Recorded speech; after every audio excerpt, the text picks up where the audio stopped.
Game প্লেটা আর আগের মতো নেই। আগের মতো কেউ গ্রুপে এসে বিগ ফ্যানও বলে না। আগের মতো আমার বন্ধু বান্ধবগুলো এখন গেমও খেলে না। সবাই ব্যস্ত তার নিজের লাইফ নিয়ে। অথচ আমি এখন এই গেমটাকে ছাড়তে পারলাম না, কারণ এই গেমের সাথে জড়িয়ে আছে আমার 6 বছরের ভালোবাসা, কত আরও আবেগ। কতই না খেলেছি এই গেমটা। সেই একটা দিন ছিল 2022 লকডাউন এরিয়া। সারা দিন রাত 24 ঘন্টা ধরে গেম খেলতাম। কতই না বকা শুনেছি আম্মুর হাতে। তারপরেও এই গেমটা ছাড়তে পারিনি। কিন্তু এখন এমন একটা সময় চলে এসেছে, হয়তো বেশি দিন আর গেমিং লাইফে থাকা হবে না।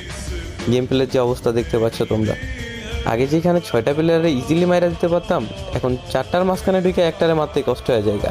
আর এই কথাগুলো আমি এখন কেন বলতেছি তোমরা অনেকেই বুঝবা না, কারণ তোমরা কিছু কিছু নতুন প্লেয়ার আছো যারা এইগুলাকে জাস্ট মজা হিসাবে নিবা। কিন্তু ওল্ড প্লেয়ার যারা আছে, যারা তাদের গেম প্লে হারাইছে, তারা অবশ্যই আমার এই বেদনাটা বুঝবে। তারা আমার কষ্ট বুঝবে, কারণ তারা জানে একটা প্লেয়ারের গেম প্লে ডাউন হলে তার কত পরিমাণ খারাপ লাগে।